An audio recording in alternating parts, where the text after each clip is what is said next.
Hi, this is John with Wisdom for the Church. Thank you for tuning into the channel. If you haven't already, go ahead and subscribe and drop a like on this video. It only takes 1 second and it makes a massive difference. And as always, thank you for watching.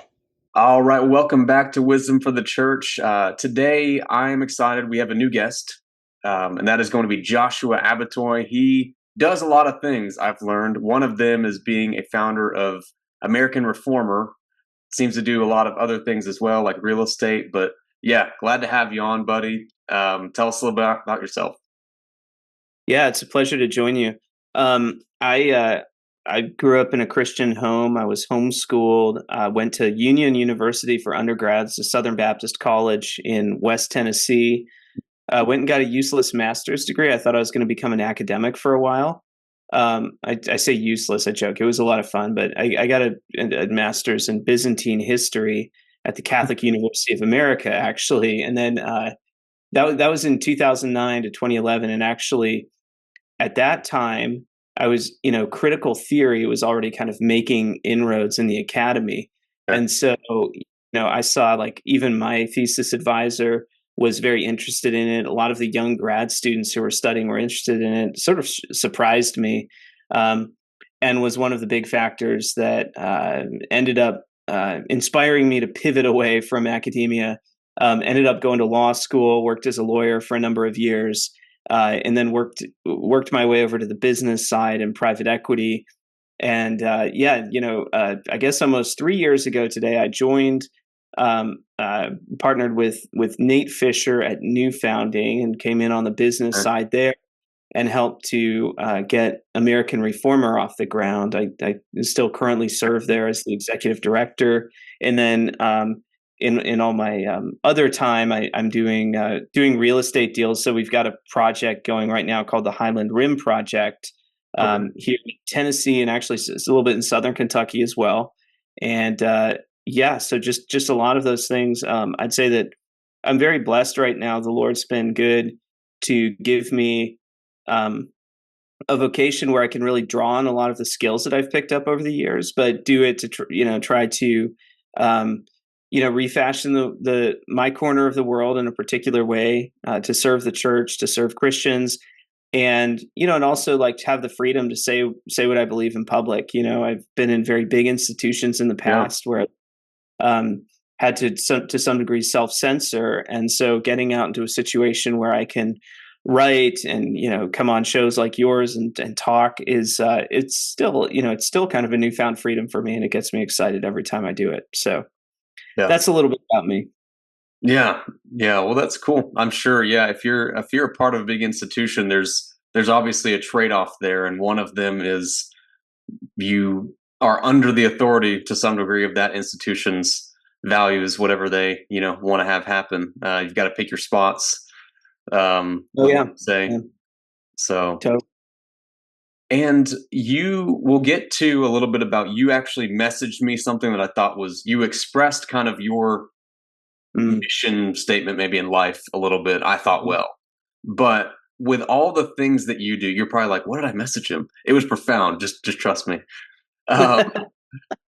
So with all that you do, which is, I guess, real estate, you've helped found, I guess, these organizations and maybe some other things. I'm trying to put the pieces together. What need did you see in culture or our society that was not being met? Yeah. So let's rewind a little bit. A pivotal year for me, probably for a lot of people, was the year 2020. And even going back a little further, you could go all the way back to 2015. Actually, let's start in 2015. That's when Obergefell comes down.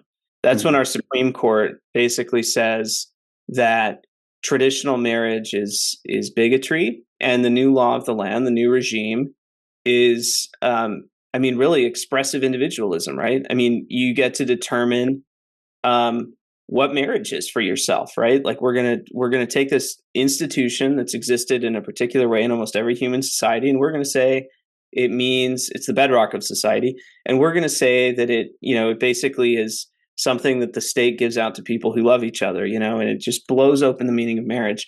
But it was a pivotal time because it was kind of saying our traditional society is bigotry. Mhm. And Yeah. that was a pivotal, I think, turning point culturally. There's other flashpoints you can point to around the same time, um, but from that point, keep in mind around the same time, Brandon Ike, who founded the company Mozilla, Firefox. Okay. It was discovered that he had made a small donation to support a traditional marriage ballot initiative in California, and he was fired from the company that he founded. Wow. Um, and as young professionals, young Christian professionals, we've all come up in the Tim Keller world. We've come up in the world where we all read James Davison Hunter about faithful presence, and we're all like gunning to get to be Christians, getting close to the levers of power at these big institutions, so that one day we can pull those levers and affect these meaningful outcomes. Yeah. And but the way that the culture was so rapidly changing during that time period, it became clear that you really as a Christian, you could go work for a big institution, but the deal was you got to stay quiet. Yeah. If not outright support the moral revolution that was going on. So that already started in the mid-teens, and then fast forward to the 2020, and the 2020 was a year, I think, that exposed the hollowing out of the credibility of so many institutions in society. So not only, of course, we all go immediately to the public health officials and how they lied to us like many times, and it was Yeah. proven, and all of these scientists who dissented, who were banned from YouTube and all of this, they all ended up being right.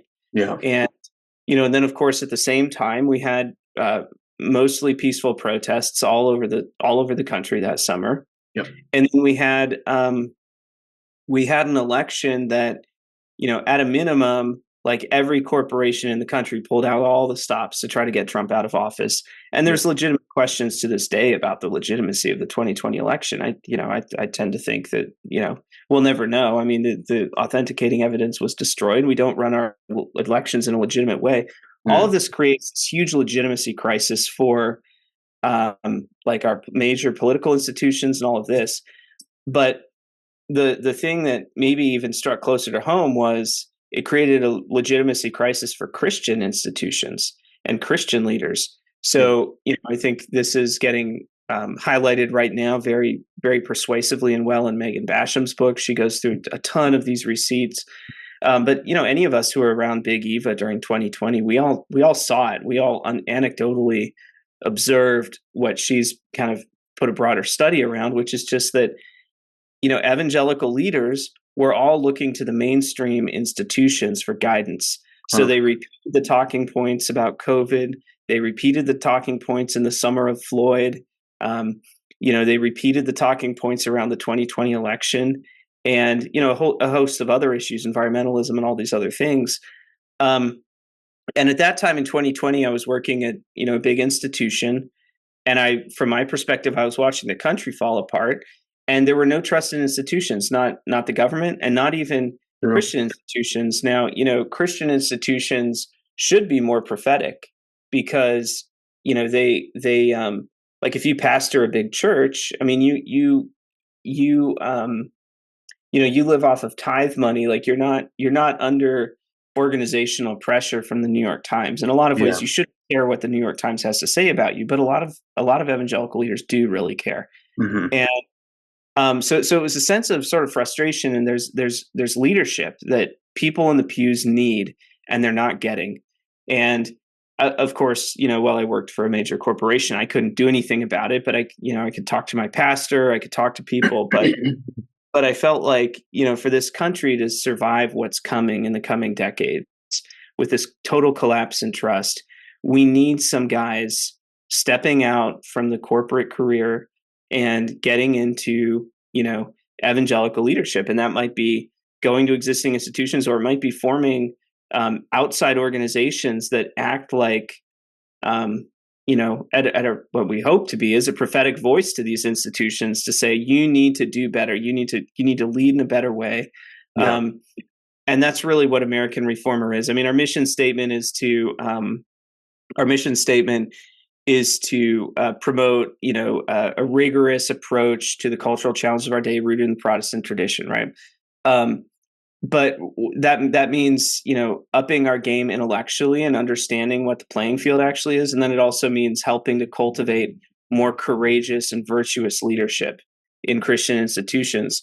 So that's all been pivotal. But then I think also coming out of 2020, major cultural and political dynamics have started to create really kind of generational opportunities for Christians to exercise civic and cultural leadership. And so, let's turn over to real estate. In the real estate world, about 5 million people have moved since the pandemic started, and about 20 million still want to move. Wow. And of that, so 25 million total. And as much transformation as we've seen already, there's a lot more that's coming.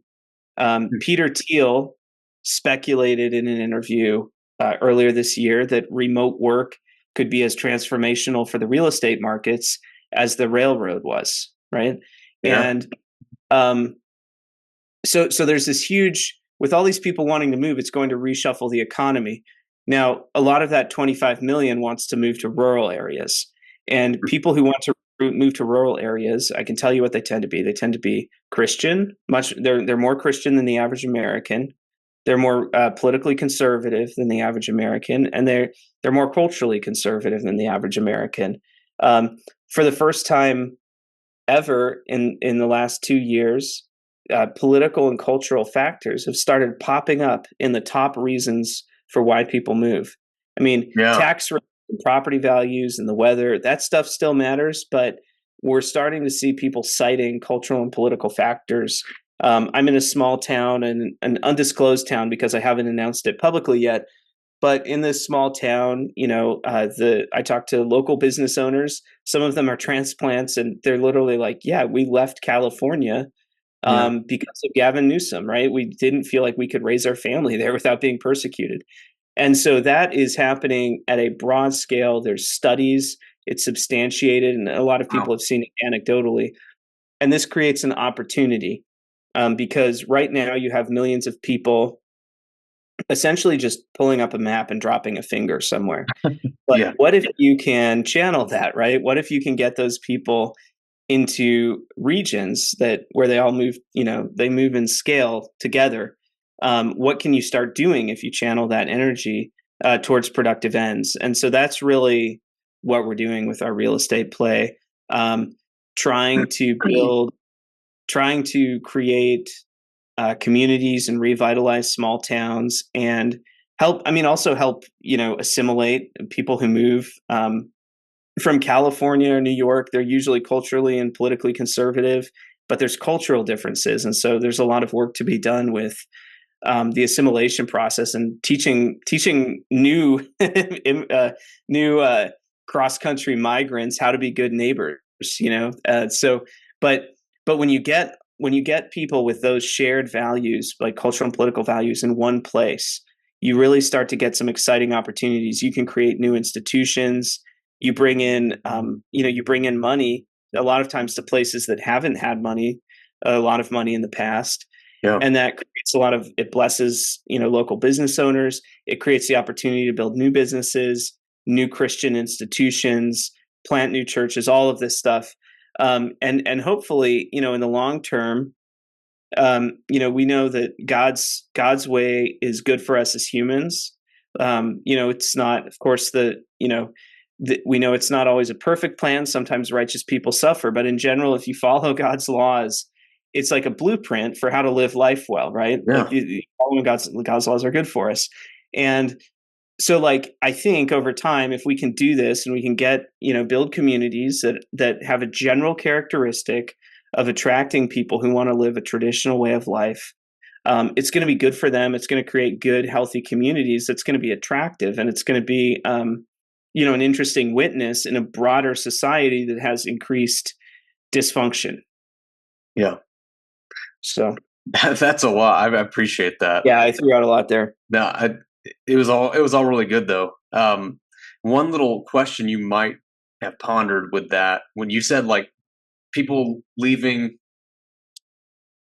urban places to go more Yeah. rural tend to be more socially, politically conservative, probably a Mhm. higher percentage of Christians than, maybe per capita. Sure. Is there anything to that in terms of why rural, other than, well, it's just away from these cities that are obviously have a value system that is opposed to what I believe is good and right and true and would help my children? Is there anything about the ruralness that you've seen? Or is it mainly just kind of that it's somewhere that's not here and we can build somewhere else, basically? Yeah, a lot of it, I think these things are tied together. A lot of people, so conservatives are much more likely to have kids. Yeah, And when you have kids, you think about, how do I leave a legacy to my kids? And leaving a legacy to your kids is easier in a rural area. You want to leave them land. Maybe you want to create a business that they can take over. Those sorts of things are more attainable in a rural area. Um, so I see some of that. There's some of that's been driving this demand for farmsteading. There's tremendous interest in yeah, this. I don't go on Instagram, but my wife goes on Instagram sometimes, and I know, and I guess there's like, farmsteading influencers are huge on the social media platforms right now. yeah, So, and it says something. I mean, we can like, it's kind of funny, but like, looking at the phenomena at a deeper level. I think that modern life tends to be very unnatural, very yeah, separated from nature, highly constructed and curated. And I think people want to return to a more natural way of life. I think, also kind of a related dynamic, and COVID really spurred a lot of this, but you have a stronger feeling of sovereignty, when you own land and you farmstead, if you live in a rural area. true. Um, During COVID, if you were in a city that was under a strict lockdown, you might not be able to like leave your apartment, or if you did, you had to wear a mask, and all the places that you typically go were shut down. In the country, a lot more of life happens in spaces that you own or your friends own, and you feel more. In the big city, you're kind of always in somebody else's territory. Yeah, You're visiting, but in the country, you're in owned space, and I think COVID really spurred demand for owned space. Um, and yeah, so, yeah, and then also just the social instability, right? I mean, everybody from like billionaires are building bunkers in New Zealand, right? And everybody, all the way down the chain to middle class and working class people, if yeah, they have a head on their shoulders, they're all looking for something that feels a little bit more stable, a little bit safer, in the case of like real social chaos. And that's interesting. I mean, that's an interesting signal. I think that, we are, we're rational animals, but we're also kind of herd animals. And mhm, there's an interesting instinct there. Like if millions and millions of Americans are all getting this gut feeling that they need to like move to the country and stockpile food, I think that yeah, tells you something interesting about what our yeah, situation is right now. So yeah. It's interesting with you know COVID. I think we live in a very sort of renting and yeah, dependent society. yeah, We rent and we are very dependent on systems that have been in place for a long time. And in many ways they're great systems. Like it's cool that I can, at this point in history, I could at the snap of a finger be at the store and have access to all these kinds of foods. And hmm, I can do so many things like that. I can rent in an apartment or rent at a house, whatever. But I think 2020 was proof like those who own what you rent or own those systems, they can turn it off. oh yeah, And if yeah, you don't have, like you're saying, something of yours that by God's grace you are in control of, like you're just, oh, I actually can't really tangibly can't provide for my family right now yeah, because, all this stuff that we need at this store is gone because they couldn't get the shipping because they said, no, we can't ship trucks right now because it's unsafe or whatever it is. Like everything was turned off and there was almost nothing you could really do about it. Like in terms of pragmatically. yeah. No, that's right. And yeah, just That's what like was scary to on that me, part of point. it. yeah, building on that point, I mean, the importance of local government became a lot more important. Do you know your mayor? Is city council, are they roughly aligned, or are they totally on the other side of every major question? And then taking it even up to a higher level of abstraction, like, can you, it raised interesting questions about, like, do the cultural institutions that you're in, are those truly owned space or not, right? Or are you just a visitor there on hostile ground? So, like, the school where you send your kids, and the nonprofits that you're involved with, and that sort of thing. It basically, when almost no institutions are trusted, I mean, what do? You have to go make new ones where you actually know that people that you trust own them, and have the ability to control them. And yeah, so that's really what's happening, I think, broadly. Crisis of trust in all major institutions: evangelical, mainstream, political, cultural, educational, all across the board. Yeah. So Yeah.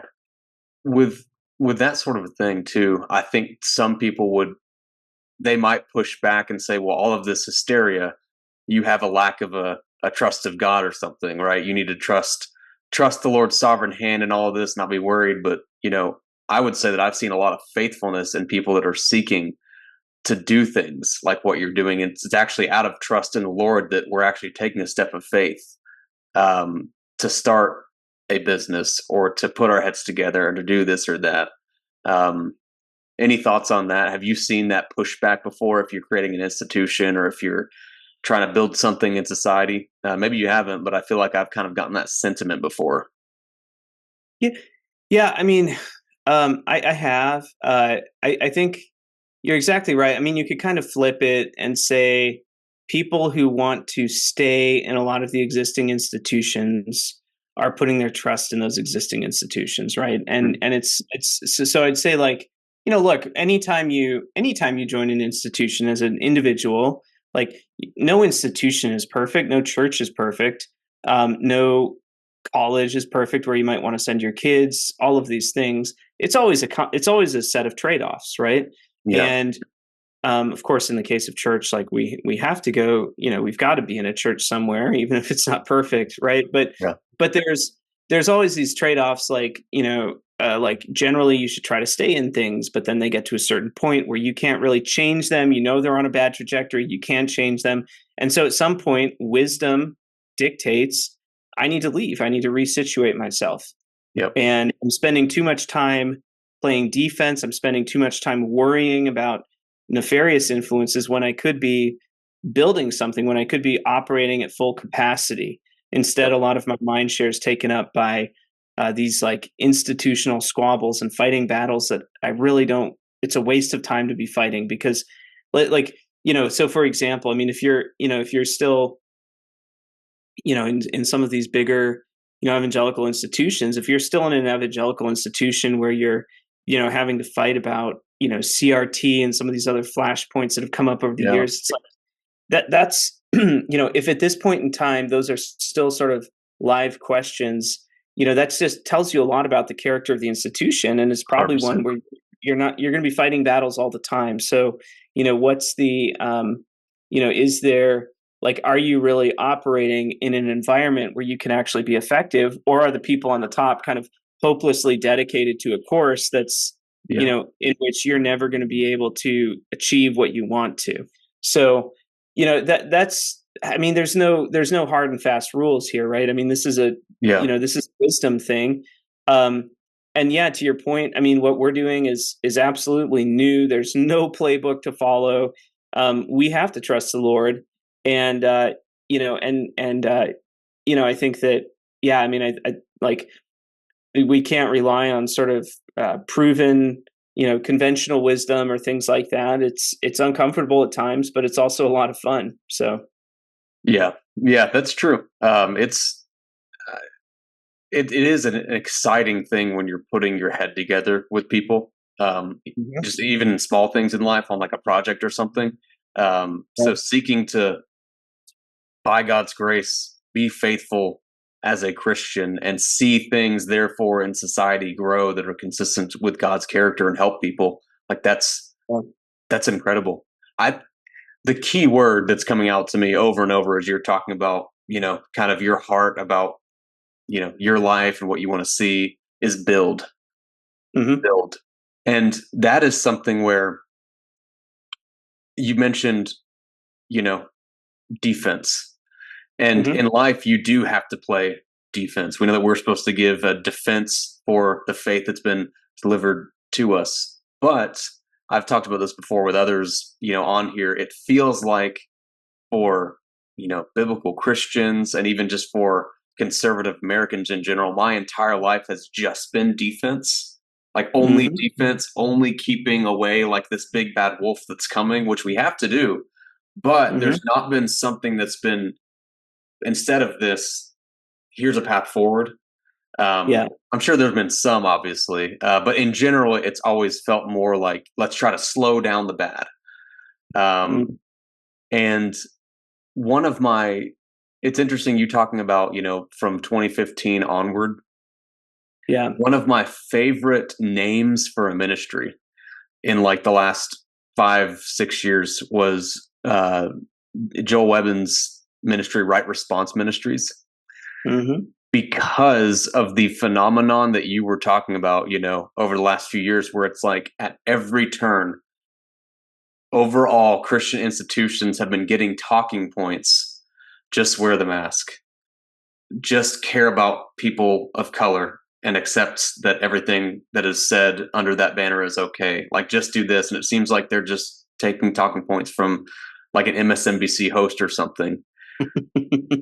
And it seemed like, there's this idea of, okay, if I'm reading scripture, I'm following God, we can do better. Like, we can have a right response, even if we're not just, genius theologians.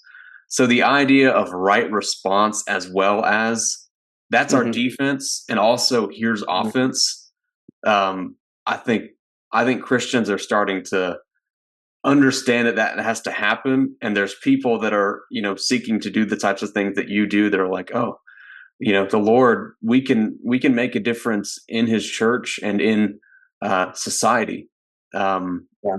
and what we've never should have not been about that, but it seems that maybe just because we've had it comfortable, we've been asleep at the wheel for most of us, at least, for quite some time. Well, yeah, no, and I think that you said this, I think, at the start. We've had a focus on national politics and national action, and of course, we can't abandon that field, to be clear. But we're kind of in an environment now, and you can even see this in the GOP platform in this election cycle. Like, the religious right is just one of many people that make up the coalition that supports Trump, right? Yeah, And so we're not even like 40 years ago, we were more comfortably in the driver's seat. We never really got a great deal out of that, actually. I mean, it was a lot of people who pretended to work for the religious right, and they didn't really follow through. And now we're not as powerful in that coalition as we used to be. We have to acknowledge that. yeah, And of course, the Democrats are so far gone. It's like we can't work with them, right? But with the yeah, Republicans, we can maybe do transactional politics. Like, hey, you want to get the evangelical vote, we got to see X, Y, and Z in your platform. Or yeah, that's what you should try to do, at least. And that's fine. That work needs to continue. But I would say that the nation is in an interesting spot right now because we're not the only group that feels this way. Okay, like the yeah. progressive left feels very like Mm. it seems like they've been winning nonstop, but Yeah, believe it or not, the progressive left is incredibly demoralized right now. And yeah, there's other factions as well. Well, I mean, the left is having a huge civil war between like pro-Israel Democrats and then pro-Hamas Democrats, right? yeah, And and that's so they're also feeling very demoralized. And what I'd say is happening, and Biden, as bad as he's been, we have to say, like, he didn't pass any marquee legislation. He didn't like pass like one single big bill. I mean, and he's actually been a very weak president in terms of like being able to force his agenda through. He does stuff with the administrative state, yes, but the next administration can come in and wipe that away with the signature of a pen. yeah, Um, so what's happening politically is we are so divided that there's gridlock at the federal level. And that means that power is devolving down to the state level. Mm. So that nobody planned this. Nobody, this is not anybody's like conspiracy or anything. It's just a matter of reality. We are getting a return of the federalism that we were supposed to have at our founding. Mm. And it's happening on both sides of the aisle. When California and all these states started allowing marijuana, that was in direct violation of federal laws on the books that Mm. said marijuana is illegal and it's a crime. And the federal government just didn't enforce it because there wasn't enough political support for them to enforce it. So we Yeah. still have federal laws on the books today that say like possessing marijuana, like you go to jail for that. It's a federal offense and it's just not enforced. And similarly, like you saw this on the right side of the aisle recently with Greg Abbott challenging Biden at the border. Mm. So what all of this means, I think, for Christians is that we're entering an era where states are where the political action is. If you want to pass laws, Yeah. like want to pass educational choice to help encourage the planting of Christian schools, you have a realistic shot of getting that done at the state level. Like you can actually do work at the state level. And the other thing that's happening is red states are getting redder and blue states are getting bluer, right? Yeah. So like it's more political consensus at the state level. And so, yeah, I mean, it's an exciting time, and this is part of like the bigger strategy. Like, with what I'm doing in real estate, we're trying to not build like a very small, kind of compound or, like build a community that's centered around one church. We want like this broad movement of Christians, from a wide variety of denominations, and, there's going to be some non-Christians that just like what's going on and they want to be part of it. Right. And so it's not, it's broad, it's a big tent, but what you get from that is scale. And when you get scale, then you can have economic heft, you can have political heft. And so you can work with, you can basically lean into these trends that are already happening and then work with like your state government and encourage, like pass a lot of great laws. And strengthen society that way. So again, this return to federalism, I guess, is another it's another trend that Christians should be following very closely and leaning into. And like just to switch one from what I'm doing to like Christian institutions, like, it would be great to see, for a long time, at least in a lot of even red states, Christian colleges have had a little bit of separation from the government, right? It would be great to see much more participation. I'd love to see, like, if there were Christian colleges that had public policy centers that were actually advising governors on, on policy, like that would be awesome. I think there's an opportunity. I think there's a number of governors across the country that would actually listen to that. And like that's just one example, but especially like, or the Southern Baptist Convention, partnering with willing governors, and only some of them will be willing, and they're in red states, but partnering with them on school choice reform, and then actually trying to get voucher funding to plant a bunch of schools. And, they may not be perfect, but they're going to be getting millions of kids out of schools where there's basically just progressive indoctrination happening, and getting them into schools that are, at a minimum wouldn't be doing affirmative harm, but maybe even would be helping a little bit. So, yeah, that's a good point in terms of the finger on kind of the pulse of what's happening.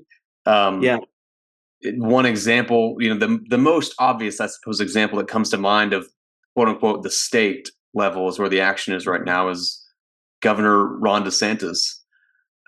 Florida, it's like I hadn't heard of him 5 years ago.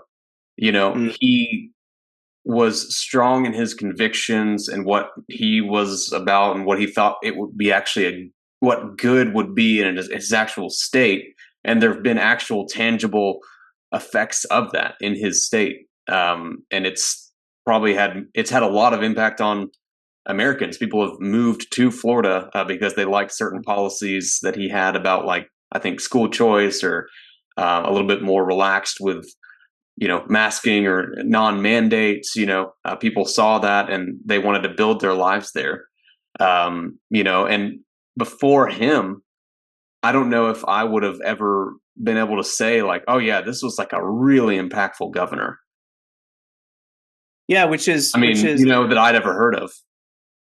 yeah, no, I think you're absolutely right, and that's kind of like backwards in our constitutional system. So this is like a sort of nature is healing moment. I think in some ways this is the way it should work.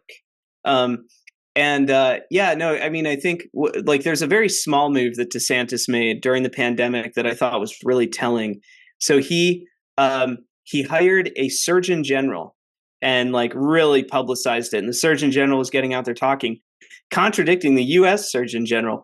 And that was interesting. I mean, I guess a lot of states have surgeon generals, but you never know who they are, you know? Yeah. And it was really interesting because it was Ron taking this function that most people look to the federal government for. And he's like, oh, yeah, we got a state guy for that. We do that.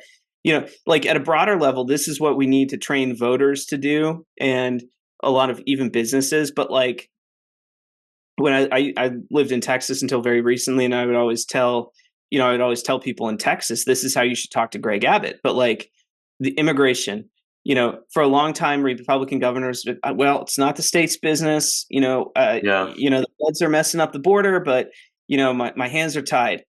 And you know what I would always tell Texas voters is like, no, you know, you need to like you can't let your governor get away with that. This is Yeah. like you go to your governor and you're like, you are like under our original constitutional system, the states were the sovereigns, right? And they gave part of their sovereignty to the federal government. So you go to, you know, you governor, you are the governor of the sovereign state. You know, it's in a union, but it's a sovereign state. And like the buck stops with you. Like if your Mhm. citizens have a huge problem, like a huge risk to their safety and health, that's like squarely in your wheelhouse. So if the feds are falling down on the job at the border, not an excuse. I mean, maybe yeah, you push to get them to do their job better, Yeah. fine, but you are also directly responsible for the life and health of your citizens. So, you know, when DeSantis makes a move like appointing a surgeon general, that's kind of he's like competing with the federal government basically, right? Like Yeah. he's trying to take influence. He's like, don't listen to the main surgeon general, listen to mine. He's like Yeah. better. It's like a dissident surgeon general that Americans can listen to. Um, and of course, DeSantis inspired copycats. And you know, I like, um, you know, I'm in Tennessee. Bill Lee's our governor, and like I think Bill Lee, you know, he's been kind of pushed. You know, he's kind of following DeSantis's lead. You know, I'd like to see a lot more, but he's been kind of following that. I think DeSantis's example is inspiring just better action from a lot of our governors. Yeah. Yeah. Because I mean, we could go on and on about that one, but yeah, like he gives normal like people in his state and other Americans that see what's going on in his state. He just gives them the idea or reminds them that if things are going on from on high that are objectively evil, there is some sort of responsibility, depending on where you are, like to go up against that. And there's a nobility Yeah. in doing Yep. that. And so, like, you know, DeSantis just reminds them, like, oh, like that this can actually happen. But it's like that kind of action. I like to say it's like doubly justified. Hmm. So if you you know if you're like a Protestant, especially Reformed Protestant Christian, like we have, you know, we've been talking about the doctrine of lesser magistrates for 500 years, and you know what Yeah. does that really mean? It means like, you know, people down the chain, like a lesser magistrate, somebody who has political authority, but they're not the top political authority, that they have an independent duty to God to, you know, like act justly as a magistrate. Yeah. And so, you know, we've always believed that as Reformed Protestants.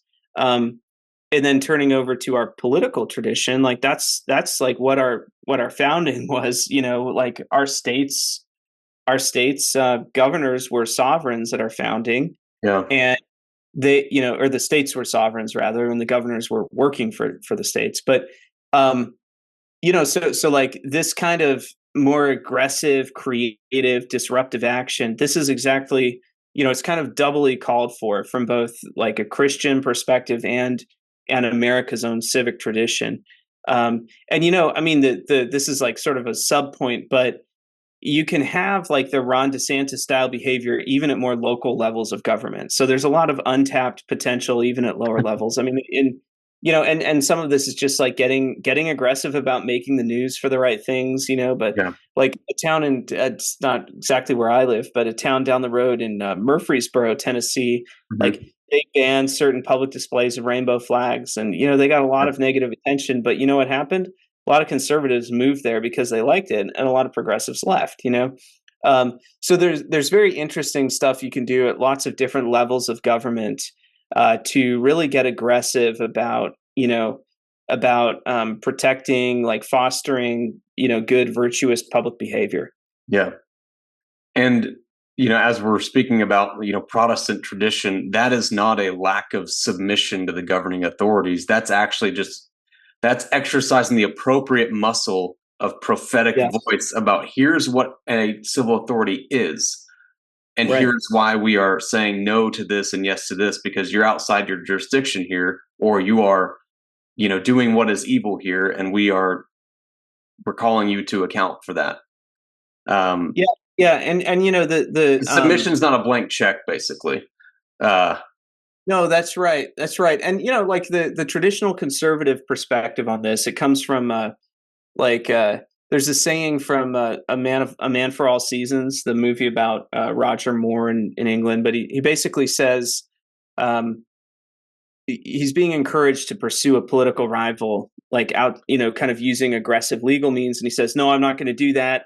um, because the rule of law, it restrains all of us from getting too aggressive, and if I break that in this case because it's convenient to get after a political rival, I think he says something like, if I cut this land is planted thick with laws, and if I cut down all those laws to go after the devil, then there's nothing standing in the way of him coming after me, right? So the traditional conservative mindset was, and this would even be used in the case of like abortion, right? Like the rule of law is good, and so if the Supreme Court, the highest court, says, all states must permit abortion, well, it's like, well, we advocate against that and all of this, but lower level magistrates need to fall in line and support that, even though it's a great evil, but it's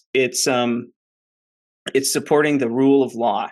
And if we don't have the rule of law, then just great evil will result from that. So that's like the traditional defense. And to be clear, like I think there are times when it's appropriate to talk about the rule of law, right? Like that's why you don't start revolutions willy-nilly yeah, when a magistrate passes a law that you think is unjust. Like just yeah, because the law is unjust doesn't mean you should revolt or something, because that causes a lot of can cause a lot of chaos and evil and all of this. But at some point the calculus changes to where like a lesser magistrate has a higher likelihood of success in opposing an unjust law, and the laws could just become so unjust substantively that, like, even yeah, if there's a lot of chaos that would follow, you should still oppose the unjust law. And like I think we have a little bit of both of those situations here. I think that what the Supreme Court said at the end of the day, the Supreme Court is a very political institution. yeah, So like if you're if you're the governor of like a really red state and your people really support a law that you pass, and then, oh, it just happens to turn out there's like 20 other states and they all have citizenry that really supports what you're about to do, like the Supreme Court is going to find a way to not whack down what you're doing, because they don't want to stick their necks out too far on a yeah, controversial issue, because if they do that, they could be disregarded. Like the only authority the Supreme Court has is its perceived legitimacy and neutrality. Like, oh, these are the nine robed ones who yeah, tell us what the Constitution means, and we have to obey them. They don't have an army, but we have to obey them because yeah. They're they're the supreme. word, right? But if they start making decisions that are like really unpopular, Yeah, then they start getting disobeyed. They start getting disregarded. So like this is I wrote an article saying that Greg Abbott should follow the Old Hickory option. Old Hickory is a reference to Andrew Jackson, hmm, and I don't really even agree with the particular thing, but basically the Supreme Court tried to stop him from allowing the Cherokees to be moved on the Trail of Tears out to Oklahoma, okay, and Andrew Jackson sort of famously said, well, the Supreme Court made their decision, let them enforce it. In other words, hey, if they want to stop it, they can try to stop it, but they don't. Of course, the Supreme Court doesn't have an army. Like what they say is only binding if, the other arms of government like seek to enforce it, Yeah. And so, yeah, like, and really the way our system works, if it's actually good that like the other branches of government or the states, sometimes that they kind of tell the Supreme Court, like, yeah, you're getting over your skis there. If you really make that decision, I don't know if that's going to be enforced, because that keeps the Supreme Court in check. So that's a theory of constitutional jurisprudence called departmentalism. But it's basically the idea that the founders didn't really think of the Supreme Court as being infallible or some final word. They actually wanted some push and play. They actually wanted other branches of government to push back on the Supreme Court sometimes, or even like states to push back on the federal judiciary. So, anyways, sorry, I'm getting into legal weeds here, but like all of this is to say, there's a lot of arguments that get trotted out against DeSantis by normie conservatives. Mm-hmm. And a lot of those are very modern arguments. They're not really based in our founding or in our constitutional history. Mm-hmm. And so, like conservatives should be, I think, confident that a lot of what they want to accomplish, like you and I, what we might want to accomplish at a state level is like in a very deep way. It's morally justified. And it's probably legal, like it's probably truly constitutional. And so then if, then we just have to find out if there's a good likelihood of victory, and then we should advocate for it. Yeah. Well, I appreciate the lesson in constitutionality there, though. I think those who watch it will. So, yeah. Well, I'll say what you messaged me, what I thought was so profound at the time, what I mentioned earlier, because I think this will kind of help us out land the plane a bit, because I know you're on a time crunch. So your mission, you told me, is to build strong, safe, and healthy communities where conservative Americans, especially Christians, can flourish. Yeah. So build strong, safe, healthy communities where conservative Americans, particularly Christians, can flourish. And you can go into detail how much you want to. What exactly are you doing, for example, just one tangible example for those who watch this with real estate? What does that look like in terms of building a community? I think that'll give an idea of, okay, like here's one way the Lord might work. So I am, I'm buying like basically everything. I'm buying land. I'm buying commercial buildings in small downtowns in this area. We're going to be doing some master planned communities. I'm buying houses to rent out to people. So that's on the one side, I'm trying to acquire property. And then on the other side, I'm trying to get the message out that that conservatives, especially conservative Christians, are gathering in this region. And there's exciting stuff happening. And it's something where if you move out right now, it's kind of like a pioneer project. It's kind of like getting on the Mayflower, if you want to use that analogy, to join something in the very early days. And, if you join it in the early days, it's going to be like a lot more meaningful when 10 years down the road, this project is huge, and which I hope and pray for. We'll see what happens. But we've been blown away. I mean, I'm constantly, going on shows, talking about it on social media, writing articles about what we're trying to do, and I've just been blown away by the interest. Like there are so many Americans who want this, and they just want, again, they want to move. They want to get to a small town. Maybe they don't have any roots really anywhere. They just want to find a place where they can put down roots, and they want it to be in a place that's going to be good for them and also for their kids, and a place where they can leave a legacy. And so like I try to recruit those people, but then I spend a lot of time just recruiting other people. I talk to pastors who want to plant churches, and I say, hey, I've got 50 Baptists coming to this area. They're going to need a Baptist church. I've got 50, conservative Anglicans coming here. They're going to need an Anglican church. I've got, 50 trad Catholics coming. I don't really know how to plant a Catholic church, but, like broadly, like there's a lot of different groups that are interested. And so I try to facilitate that to the extent I can. And then I try to encourage businesses to move out and relocate or open offices. And so we've gotten 3 businesses as of today that will create over 200 jobs amongst all of them, which Yeah. I'm really excited about. Some really great businesses. A lot of the people moving out are remote workers, so they don't need a Yeah. job, but some will need jobs, or they want a place where their kids can work and that sort of thing. So yeah, I mean, basically, I spend my day buying land and convincing people to move. So So you're kind of you're somewhat you're providing a space for things to yes, happen. yeah, yeah. Uh, I would say yeah. I don't know if you're into like crypto, but I would kind of say I'm building a base layer with my company. Okay. It's a foundation on which lots of different localist projects can build. And Gotcha. so I'm not trying to be like like the one centralized leader of a localism project. I'm trying to provide a really good platform. And then like if you're a group of like, I mean, I see this all the time. Like groups of like 20 friends have been talking for years. Oh, wouldn't it be so awesome to buy a big piece of property out in the country where we could all have hobby farms? So I'm just, yeah, Yeah. that's great. Do that here because you can do it in a place where there's a bunch of other people doing something similar. And then you get all these like efficiencies and economies of scale. Yeah. Um, so yeah, I mean, if you have like if there's church planners who listen who want to plant a church, I can guarantee this is going to be a good area to plant a church in because there's just growing numbers of people moving out. There's going to be needs for new church plants. There's going to be needs for Christian schools and things like that. So Yeah. Well, that's incredible.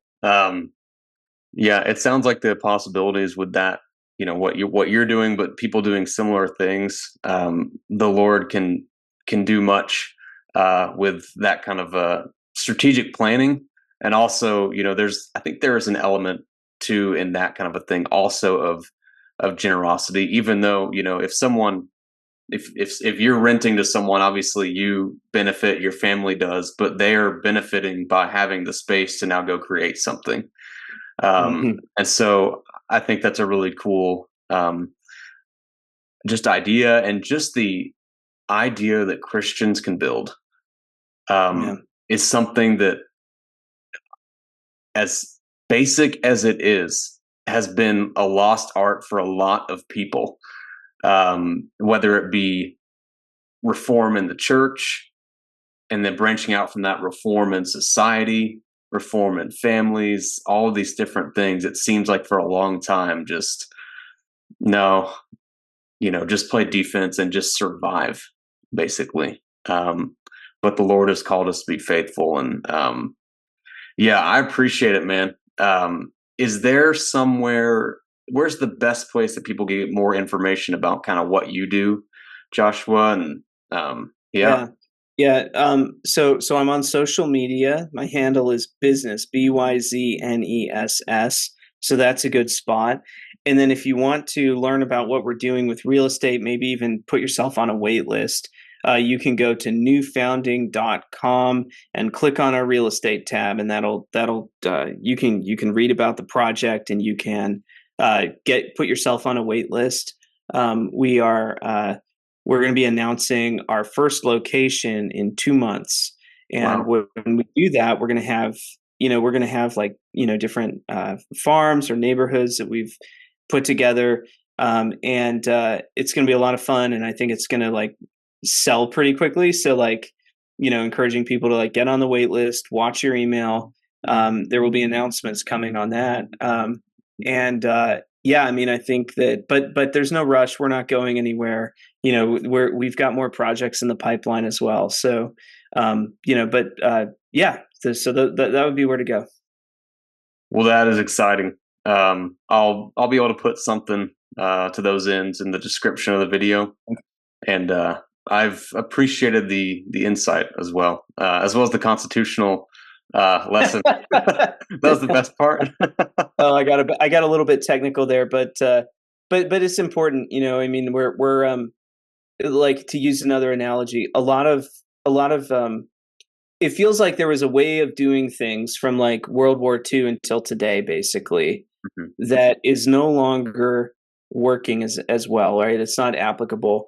And so like this devolution from a strong federal government back to state level power, That's Yeah. just happening. I think Christians, especially politically engaged Christians, are having to exercise new muscles. Like these aren't muscles that we've had to use in a long time. It kind of how to make your way in a in kind of chaotic world. And so, in something like that, the best thing you can do is read old books because people 500 years ago had to deal with this all the time as a daily reality, and you're going to find a lot very good thinking that will help you round out some blind spots and things like that. And that's what we do at American Reformer. I mean, that's really why we exist. So we're out there talking a lot of times talking about really old books and what they have to teach us for today, and you'd be surprised they often have very relevant things to say. Okay. Well, yeah, I'll have people check it out. I know I will. I checked out some of the titles of the articles earlier, and I was like, okay, this is not just fun Saturday morning reading or something. Like I gotta lock in. So it looks really Yeah, good and yeah, informative. yeah, yeah. Um, It's pretty intellectual, but we're trying to. I mean, we're yeah, trying to talk to people who are leaders, pastors, yeah, lay elders, seminary professors. We're trying to people who are leaders in there. We can't reach everybody. We're trying to reach people who like to read and like to talk about ideas, and then hopefully they talk to their neighbors about it. So well, all right. Thanks for your time, man. Look yeah, forward to speaking with you again sometime, and I'll absolutely, be praying for in 2 months from now. It sounds like exciting times for you. So absolutely. Thanks, John. It's been a pleasure. I'd love to come back anytime you want me. Thank you. thanks. Appreciate it.